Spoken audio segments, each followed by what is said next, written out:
What's up, everybody? Daniel Rock 08 back again on our video. Finally, we conclude 2001 year in review with WWF Vengeance. 4 superstars, 3 matches, 2 world championships for 1 undisputed championship. I'm Daniel Rock 08. We have Stone Cold Steve Austin versus Kurt Angle for the WWF title. The Rock versus Chris Jericho for the World Heavyweight Championship. No longer the WCW Championship. The World Heavyweight Championship. We have Matt versus Jeff.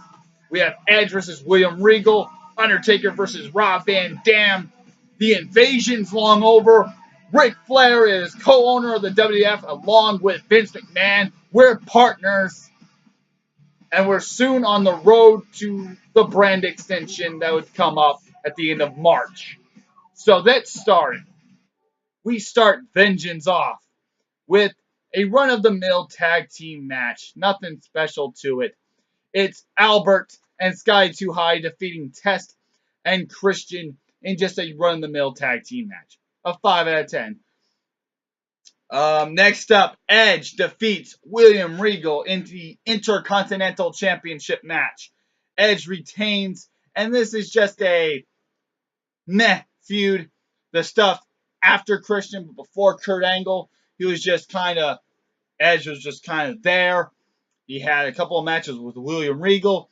Him and Booker T fought over a Japanese shampoo commercial that aired on WWE Crush Hour for WrestleMania X8. Yes, that's right. A WrestleMania match was being fought over a Japanese shampoo commercial. Insanity, I know. This match is fine. Nothing special. 5.5 out of 10. Next up, Jeff Hardy defeats Matt Hardy in a brother versus brother match with Lita as the special referee.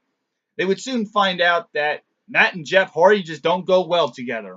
But apparently they didn't learn from this match, as 7 years later, they would have Matt Hardy kill Jeff Hardy's dog, light the house on fire, and burn all his paintings, and set him on fire too, due to a pyro mishap. Yeah, Matt and Jeff never had good matches. This is all because all Jeff Hardy had to do was climb down from the steel cage. Instead, he had to be the Daredevil. He had to be a superhero and do a fucking swanton bomb off of the fucking cage and almost cost him his job. Well, Matt Hardy made sure 7 years later that he would take his dog. Ugh, dirty. Anyways, Jeff Hardy wins. Lita and Matt get in a big fight. La-di-da-da. Not a particularly special match. 5.5. Next up, the Dudley Boys take on Big Show and Kane, and they retain their World Wrestling Federation tag team titles. This is a pretty bad match. Not as bad as Brothers of Destruction versus Crunk bad, but not as bad as Brothers of Destruction versus the 2/3 of the Jersey Triad bad, but still pretty fucking terrible. Good God, Kane was a part of some pretty bad shit too. A pretty bad match. A 2 out of 10, being generous.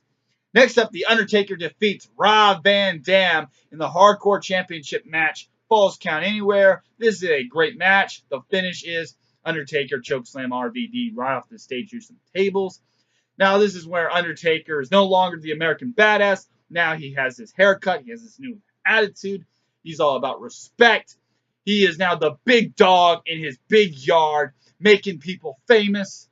He is now big evil, and he's also Booger Red. I'm not sure what the fuck Booger Red means, according to Jim Ross. What is Booger Red? I never knew what Booger Red means. What is Booger Red supposed to be? Anyways, a fine match. I give it a 7 out of 10. Next up, we have Trish Stratus versus Jacqueline in the WWF Women's Championship match. Not a particularly good match, but most women title matches at this point in time were not very good. Trish Stratus retains, and I give it a 2 out of 10. Next up, we have the first of the 3 championship matches here. We have the WWF Championship on the line first, which is kind of weird in WWF's case. Stone Cold Steve Austin, the WWF Champion, versus Kurt Angle. It's their third pay-per-view match together. This match is not as good as SummerSlam. It's not as good as but it's still a pretty respectable, good match. A 7 out of 10. Stone Cold Steve Austin gets the victory, and Stone Cold will go on to face the winner of the World Heavyweight Championship match, which is coming up right now. We have The Rock versus Chris Jericho in their second of third trilogy. Lots of trilogies in 2001. Lots of trilogies in 2001. But the trilogy between Chris Jericho and The Rock was far different. The Rock, once again, puts Chris Jericho over. And not only does The Rock put Chris Jericho over, yeah, sure, Jericho won because of some interferences and some distraction. But the icing on the cake is Chris Jericho beats The Rock, wins the World Heavyweight Championship. But mind you, Chris Jericho beat The Rock with his own rock bottom. I don't think I've ever seen a match, especially a world title match, where the winner won by using his opponent's finisher on him. Incredible stuff. 8 out of 10. Match of the night as Jericho and The Rock once again have another fantastic match. It's not as good as No Mercy's match. Not even as good as Warrior Rumble's match. But it's still a good match. Very great. An 8 out of 10. And finally, Chris Jericho, the World Heavyweight Champion, taking on Stone Cold Steve Austin, the WWF Champion, for the almighty, undisputed World Heavyweight Championship title. And there's a lot of interferences. The Rock gets involved. Kurt Angle gets involved. Vince McMahon's involved. Booker T gets involved, which leads us to Steve Austin and Booker T in the shopping cart madness, the shopping mall madness grocery store thing.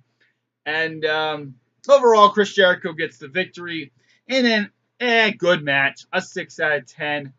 I've given this an extra 5 points for historical purposes because, after all, it is for the Undisputed Championship, and they never had an Undisputed Championship in their history. Well, you have had lots of unification matches. You've had there was Jared Lawler versus Kerry Von Erich at AWA Superclash 3.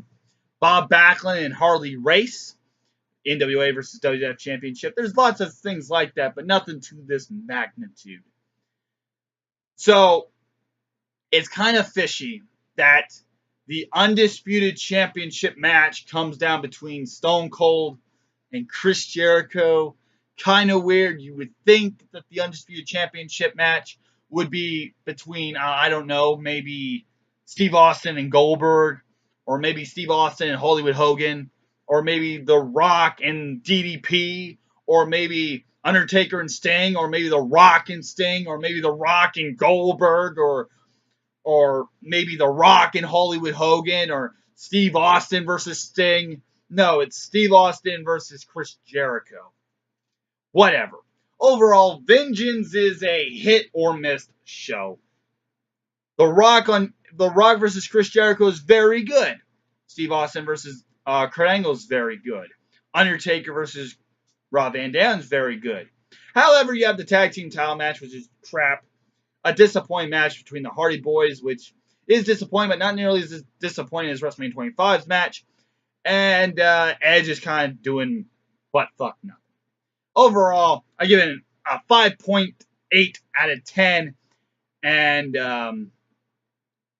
I catch you next time for another year in review. Not sure what year it might be. It might be 1997, maybe 98, maybe 2005. I'm not sure what year, but it will be chosen soon enough. Probably after WrestleMania this year. Anyways, I'll catch you next time. Daniel Rock 08 signing out. Goodbye. By the way, this song kicks ass. You look at me, but you don't see. Understand you're the sinner. Don't call on me. Yeah. Raise your hands, you're the sinner.